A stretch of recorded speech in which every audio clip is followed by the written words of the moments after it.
Beleza? Tudo bem.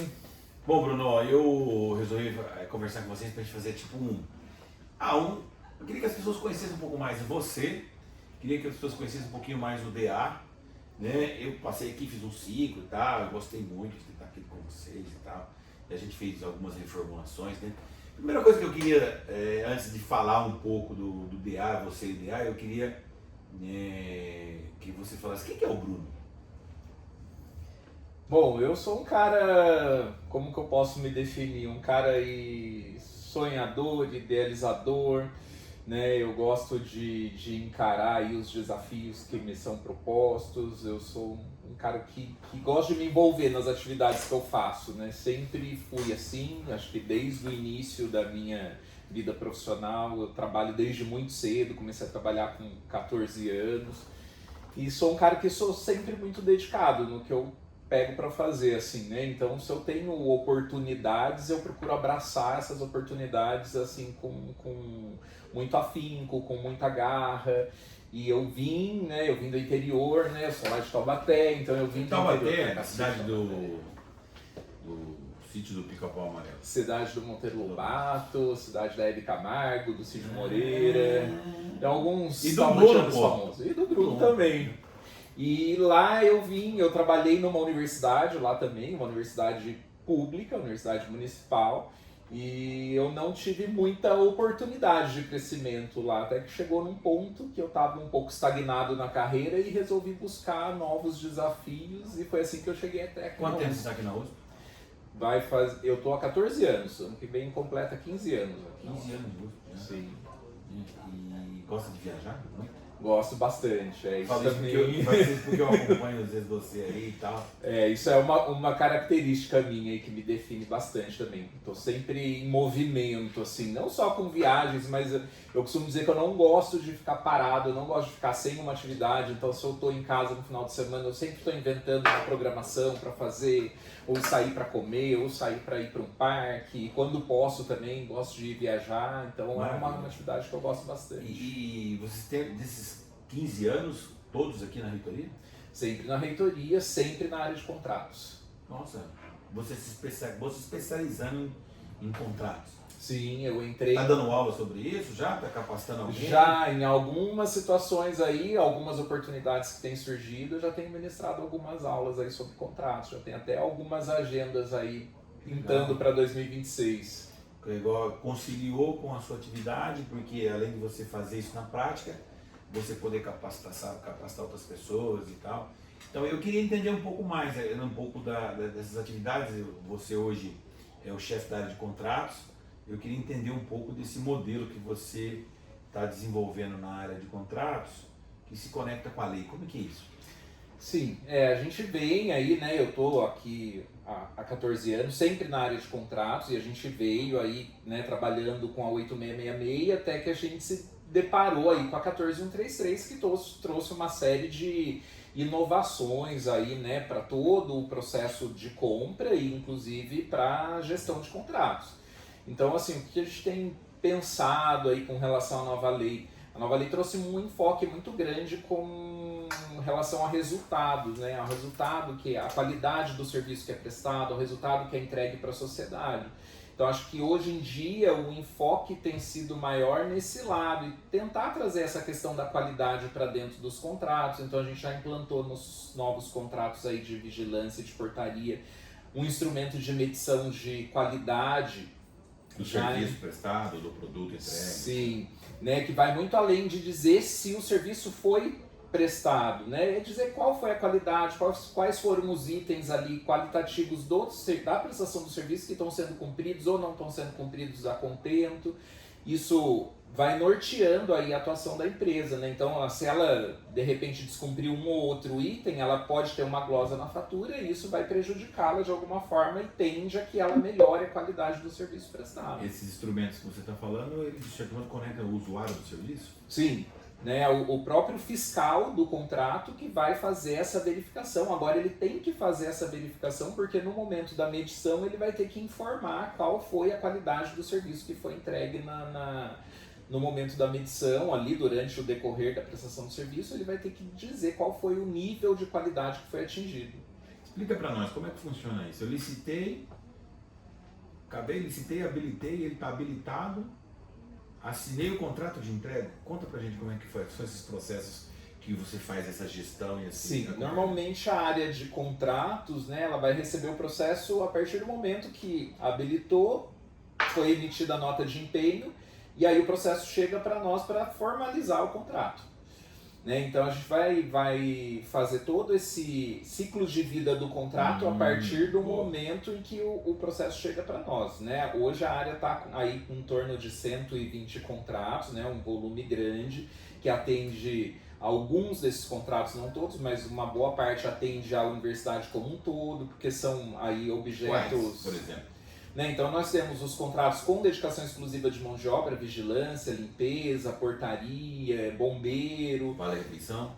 E aí temos outros objetos, né, que não tem a mão de obra envolvida, tem vale refeição, vale alimentação, reprografia, saúde, passagens aéreas, auxílio saúde. Temos assim, uma gama enorme de contratos, né, que atendem a USP como um todo, locação de veículos, abastecimento de combustível, táxi, todos esses contratos eles atendem a USP de forma...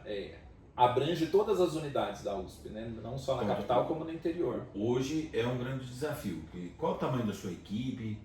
Já que você falou, você estava com 120 contratos, estima-se quantos milhões de reais aqui de gestão, Bruno? Porque isso é público, é um dado público, né? Sim, mas é um volume grande aí, hein? 700 milhões de reais. Ah, por aí. Nessa faixa. Quantos servidores tem com você na sua área? Hoje, fazendo gestão de contratos, nós temos 13 servidores. 13 servidores. Sim. Então tem no mínimo 10 contratos por servidor aqui. Isso, se a gente for fazer uma média, vai ficar mais ou menos nessa faixa. Dá mais trabalho da gestão de um contrato? Olha, a gestão de contrato, ela tem alguns pontos ali mais críticos, né? Então, assim... ter que fazer esse acompanhamento e ter que fazer essa ponte com todas os fiscais é um trabalho um pouco árduo, assim, né? Porque quando a gente contrata, principalmente um contrato centralizado que é executado em vários locais diferentes, o gestor ele tem que estar a par do que está acontecendo e ele depende de quem está lá na ponta fazendo o acompanhamento disso. Então o fiscal vai reportar para ele as dificuldades ou se o serviço está sendo bem executado e quando não está, aí que ele vai poder tomar essa providência. Então ele tem que fazer esse meio de campo aí o tempo todo junto aos fiscais para ele poder fazer uma boa gestão do contrato. O que mudou com a lei nova 1433 para a lei 866 em relação à questão do gerenciamento dos contratos, Bruno? Mudaram alguns aspectos, a lei trouxe algumas coisas que eu vejo como positivas, né? Então hoje o contrato pode ficar vigente aí por até 10 anos, quando na verdade na 8666 ficava até 5 anos, isso aí é um ganho para nós, porque acaba diminuindo um pouco o trabalho, né, de todo o ciclo, né?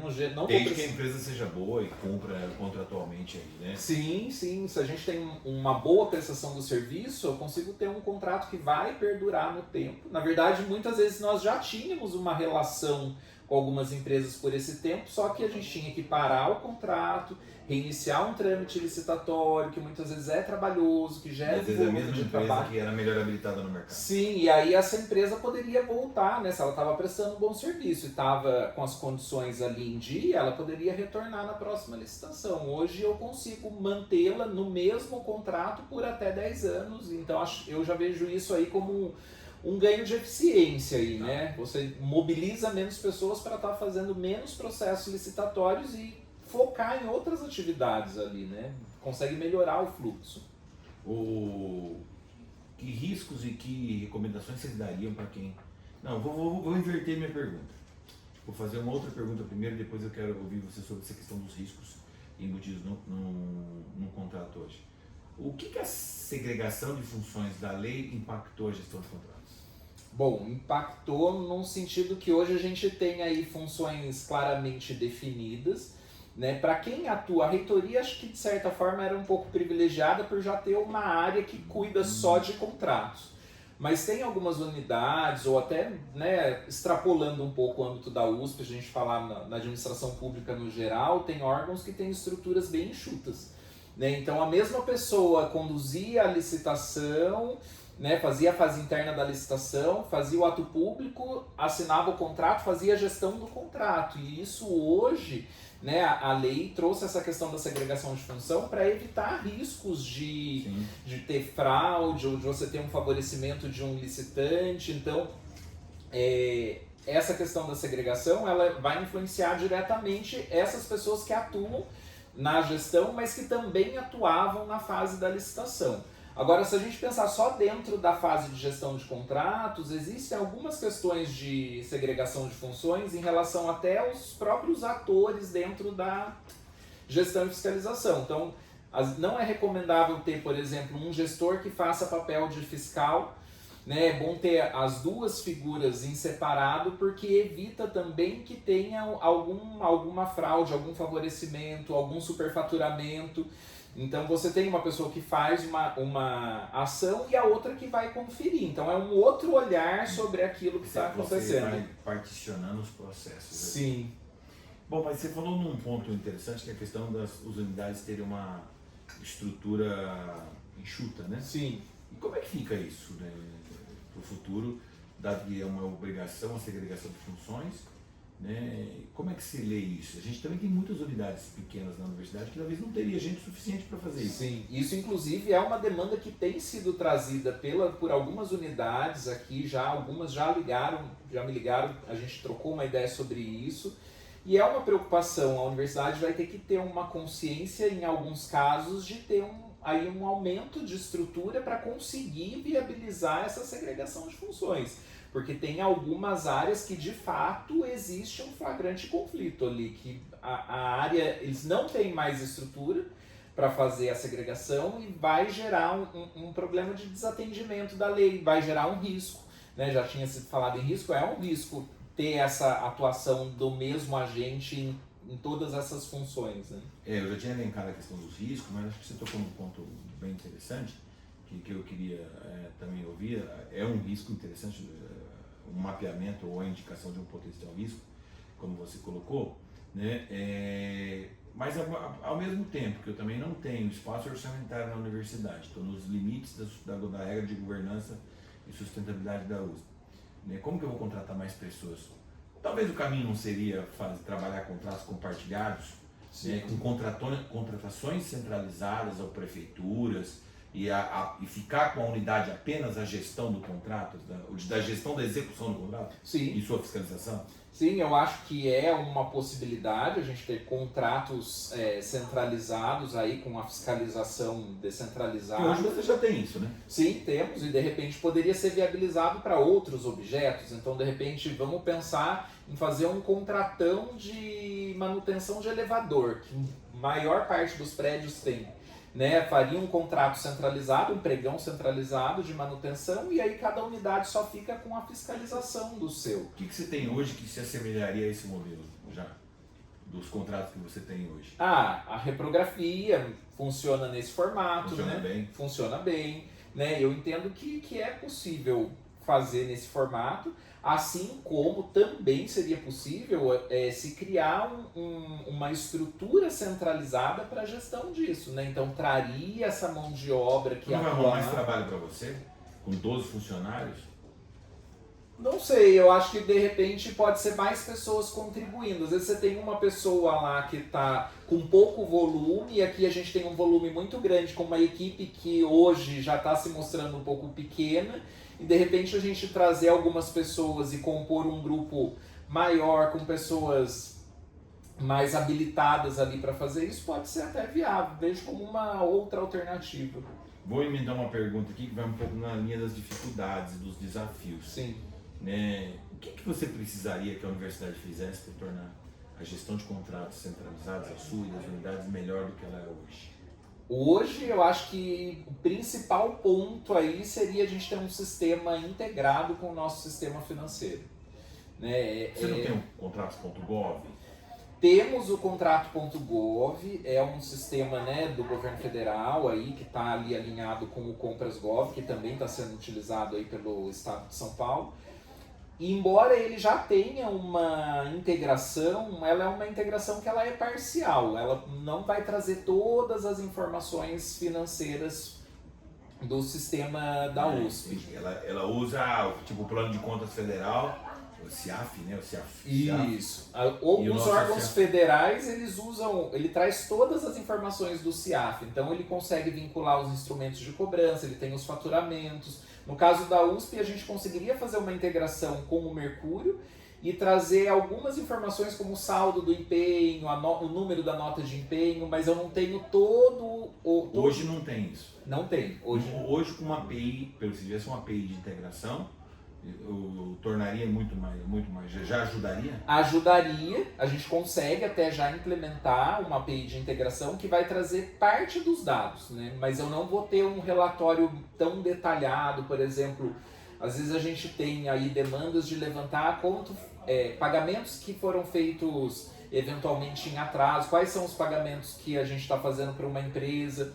Eu não conseguiria fazer essa parte, eu teria num nível acima, só em termos de saldo de empenho, né? Esse controle de pagamento, por exemplo, ficaria ainda dentro do sistema corporativo USP. Então, se a gente tivesse um sistema que conseguisse integrar tudo, seria assim ideal assim, para a gente conseguir fazer uma gestão adequada. Eu vou continuar nessa pergunta, mais uma pergunta para você aqui para a gente encerrar, mas encerrar no sentido assim, que acho que é uma forma das pessoas conhecerem um pouco o seu trabalho, o trabalho aqui do DA, né? Dado, esse é um exemplo claro, né, da ausência de um sistema de contratos, mas o que é mais difícil no gerenciamento de um contrato, por exemplo, mão de obra contínua, prestação de serviço contínuo, que tem muita mão de obra, o que é mais difícil, o que dá mais problema hoje? Os maiores problemas são os descumprimentos de obrigações trabalhistas por parte das empresas, né? Então, muitas vezes as empresas elas vêm participar da licitação e elas vão ali brigar para conseguir o contrato da USP. A USP é um órgão que dá uma projeção muito boa para as empresas. Muitas empresas querem ter contrato com a USP. A USP é um ótimo cliente, muito bom pagador, né? Assim, isso a gente já ouviu de muitos fornecedores. Mas essas empresas que lidam com mão de obra, elas frequentemente vão, como elas acabam abaixando muito o preço para entrar, elas acabam fazendo alguns ajustes de forma que elas consigam executar o contrato e não necessariamente está de acordo com a lei. E aí, muitas vezes, nós somos demandados para acionar a empresa e exigir que ela cumpra as obrigações trabalhistas para que a gente também faça a nossa parte ali com relação à fiscalização e a USP não seja responsabilizada aí, solidária ou subsidiariamente no futuro. Esse modelo, Bruno, é bom ouvir, sabe? Porque a gente vai sempre aprendendo coisas novas e vai tendo insights. Mas esse modelo para fins de contratação de serviço via modelo pregão, no modelo atual, da ideia central, muito centrada no menor preço, né? É como se eu estivesse fazendo uma... ele, de certo modo, ele não leva ao colapso? Sim, já é meio que uma tragédia anunciada, né? O pregão ele é focado no menor preço. Além de tudo, nós temos o Cadtec aqui no estado de São Paulo, né? Que baliza ali o preço máximo que as empresas podem praticar. Então, assim, tem fornecedores que não vão participar da licitação porque ele sabe do limite do Cadtec e ele não consegue praticar aquele preço. Né? Então, assim, de fato, eu acho que esse modelo de contratação com foco no menor preço, ele com certeza prejudica todo o andamento aí do contrato. Então, quando você fala que eu fico no menor preço, eu tenho uma trava do Cadtec, não estou dizendo que não tem que ter, né? Sim. E tal, né? Mas disso tudo que você tem, qual que é a sua experiência percentual, assim, de 100 contratos que você tem, quantos desses contratos em geral, claro que são de naturezas diferentes, né? Até comparar seria injusto isso, mas o percentual de contratos que te dá problema no meio do caminho, que você tem que caminhar para licitar de novo? Vamos dizer que aí uns 20 a 30%, eu acho. Dá problema? Dá problema. Ou seja, então existe um alto nível de criticidade hoje na gestão dos contratos, Sim. mesmo acompanhando eles. E da onde vem essa criticidade? Vem do pregão ou vem de outros aspectos? Olha, vem da qualidade do serviço, vem... Claro que uma coisa puxa a outra. Eu não colocaria a culpa, entre aspas, né, assim, só na modalidade. Eu acho que a gente tem também muitos fornecedores que pecam aí na execução, na entrega dos serviços, e aí tudo vai ficando amarrado, né? Porque se a gente já tem um fornecedor que foi lá, baixou muito o preço. Aí na hora de executar, ele também não entrega exatamente o que nós contratamos. Se nós não temos uma fiscalização eficiente, né, isso vai se perpetuando, né? A empresa participa de um pregão, ela, né, baixa muito o preço, aí na hora de entregar o serviço ela vai executar de uma forma ali deficitária. Não é sancionada? Não é sancionada e ela vai continuando prestando esse serviço. Né? Esse novo modelo de sanção para fins de mitigação e eliminação desses eu tenho os bons players e os maus players, Sim. Né, os bons prestadores e os maus prestadores de serviço, ajudaria? Eu acredito que sim, eu estou assim, até que esperançoso aí, que agora a lei trouxe, né, nos casos de aplicação de penalidades restritivas, no caso impedimento ou declaração de idoneidade, a previsão de formação de uma comissão que vai avaliar isso. Eu acho que isso traz uma isenção para dentro do processo, porque se você tem uma pessoa ali que está conduzindo o processo, até volta na questão dos riscos. Você elimina riscos dentro do processo, de ter uma única pessoa cuidando e tendo que notificar e aplicar uma penalidade e essa pessoa eventualmente deixar de fazer isso. Quando você tem uma comissão, essa comissão ela é isenta, ela não conhece aquela realidade, então ela vai analisar aqueles fatos e vai conduzir o processo de uma forma que eu entendo que vai ser mais adequada. Então acho que a gente tem uma perspectiva difícil, não é uma perspectiva fácil lidar com... você tem um modelo de licitação, de um certo modo, também induz a um processo, mas não é um sentimento de que a gente às vezes é meio capturado por um setor de serviços e empresas com nem todas, nunca generalizarmos, né, mas numa qualidade questionável, com a insuficiência financeira, não é uma mistura dessas duas coisas ou não? Tem um pouco disso, assim, eu acho que é muito misto, assim, esse mercado de licitação, né? Tem empresas que empresas que a gente sabe com, assim, uma boa fama, assim, com uma boa qualidade, que já não participam de licitação, né? Que a gente até gostaria de ter um contrato. Por que não participam de licitação? Eu acho que é muito em razão dessa negociação em cima do preço, né? E aí a gente acaba tendo... A gente esmaga muito, né? Isso, a gente acaba tendo menos opções. Uhum. E aí dentro dessas opções você tem as empresas que trabalham direitinho ali, que entregam um serviço de qualidade, e uma parte que está ali à margem, assim, e que acaba permanecendo por falta de penalização, né? Porque daí se nenhum órgão, falando não só da USP, mas se nenhum órgão penaliza, né, isso não reflete para os outros órgãos. Se eu tenho uma empresa que ela foi penalizada aqui no âmbito do Estado de São Paulo, a USP não vai contratar, né? Ela já ficou ali restrita, ela não vai ter impedimento de participar de licitações até da USP. Então, assim, quando a gente penaliza, a gente traz um benefício que não é só interno, né? Ele reflete no Estado como um todo. Se for no caso de uma declaração de idoneidade, uma fraude que aconteceu, reflete no país inteiro. Então, eu queria fazer uma última pergunta para você. Acho que muito bom, cara. Você dá muitas ideias, muitos detalhes, né? Na hora que você escrever o seu livro aí de contratos, né? Eu serei o primeiro a comprar. Espero que escreva, né? Tá? E também o manual que você está construindo. Isso. Eu queria ouvir você um pouquinho sobre essa questão do manual e como que é essa relação sua com as unidades da USP em relação à questão de contratos. Por mais que às vezes você está fazendo um contrato centralizado, como que é isso hoje, a relação da seção de contratos aqui com o resto com as unidades e órgãos e museus da universidade? Isso é até bacana de falar, porque a reitoria ela serve de referência para, né, a maioria das unidades da USP, né? Então a gente é muito acionado para dar orientações, né, de como tratar. Inclusive nós somos muito bem vistos aqui pela Procuradoria Geral, que eles nos citam como exemplo dos processos estarem bem instruídos, das nossas minutas serem muito bem feitas. Então quando a Procuradoria dá orientações para as unidades, eles falam, olha, procura o DA, que o DA tem um modelo assim. Então, assim, nesse ponto, acho que nós somos aí um motivo de orgulho. E a gente sempre procura passar as melhores práticas. Muitas vezes a gente chama as unidades aqui, faz reuniões, dá orientações. Já fomos até em unidade, dá orientação em loco para alguns fiscais. Então, assim, nós temos uma relação próxima e uma relação muito boa, assim, com as unidades, né? Essa questão do manual é um projeto, né, que está em andamento. já vinha com esse projeto, com essa incumbência aí desde o início, quando eu assumi a divisão. E aí eu comecei a fazer, mas assim, eu via que sozinho eu estava tendo uma dificuldade ali de prosseguir com aquilo. E aí quando houve a realização do fórum nasceu um grupo de pessoas interessadas em trabalhar no manual de gestão e fiscalização de contratos.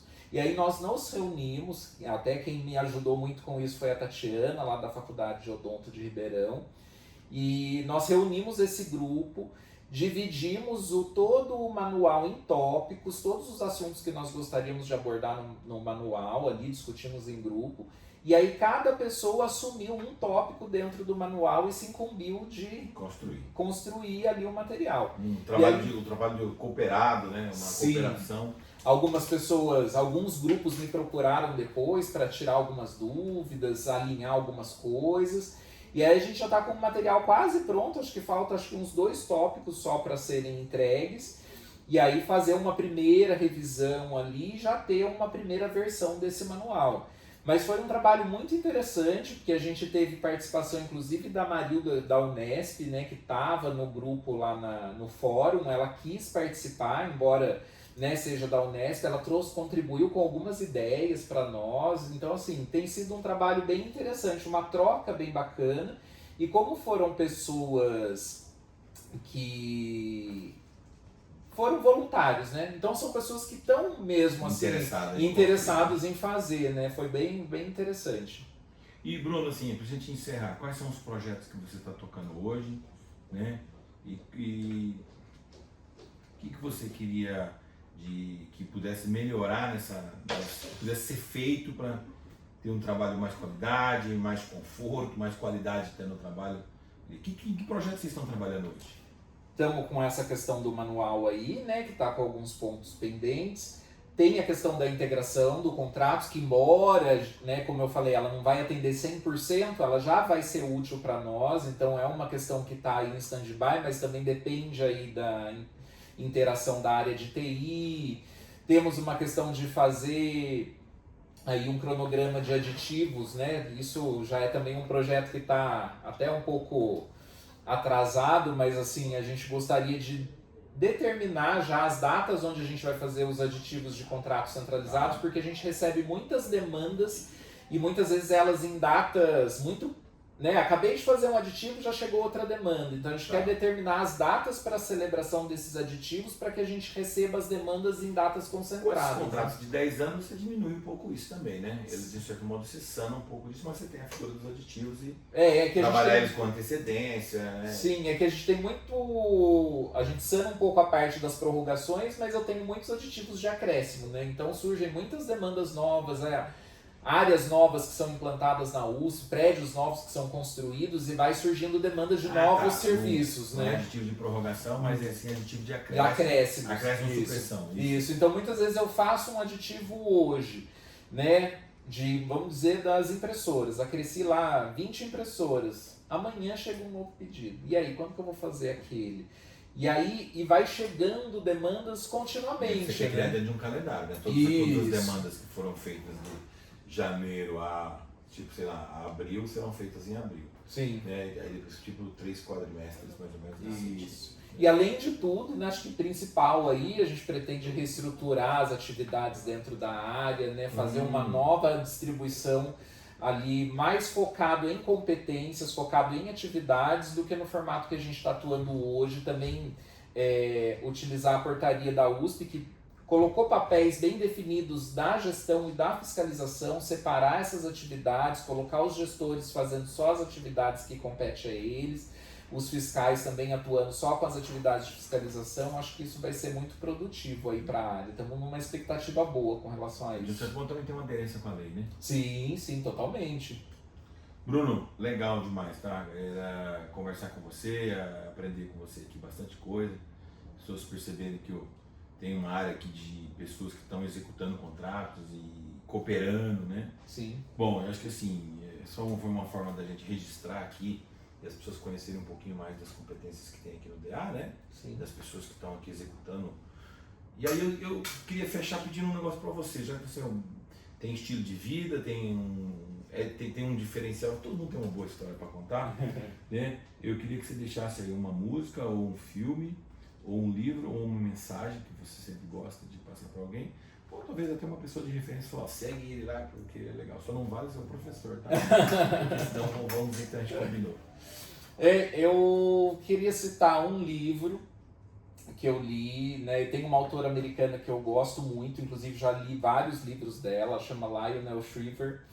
Ela tem um livro ficou muito famoso no Brasil, que virou filme, inclusive, que chama Precisamos Falar sobre o Kevin, mas não era esse livro exatamente que eu queria citar. Ela tem um outro livro que chama Tempo é Dinheiro, e o livro fala a história do livro é de um senhor que ele passou a vida toda economizando para que quando ele se aposentasse ele pudesse usufruir daquele dinheiro. E aí quando ele chega no momento que ele se aposenta, a esposa tem um câncer. E ela é americana e ela faz muitas críticas assim à sociedade americana de uma forma geral e fala um pouco dos planos de saúde nos Estados Unidos, né? E ele não tem a cobertura do plano de saúde para o tratamento da esposa e todo o dinheiro que ele guardou durante a vida para ele chegar naquela fase e poder usufruir, ele tem que gastar no tratamento de saúde da esposa e aquilo causa todo um conflito, né? Então, queria trazer um pouco dessa mensagem, né, da gente ter que viver o hoje, né? Eu acho que não é uma mensagem assim de inconsequência, de viver como se não tivesse amanhã, né? Obviamente com responsabilidade, mas acho que a gente tem que viver o momento de agora, assim, né? Acho que aproveitar as oportunidades que surgem no dia de hoje, porque é o que a gente tem, assim, basicamente. Né? Você tem um auxílio de saúde da USP? Você participa? Tenho, agora tenho. Demorei para entrar, mas agora tenho. Bruno, queria agradecer você, cara. Eu que agradeço uma ótima a oportunidade. parceria com você aqui. Aprendi bastante. Pessoa gentil. Obrigado. Gentil, né? De sempre muito bom trato. Vou ficar com bastante saudade. É isso aí. É isso aí. Tá a bom? amizade não é só agora, é uma amizade que fica pra vida. É isso aí. Bom,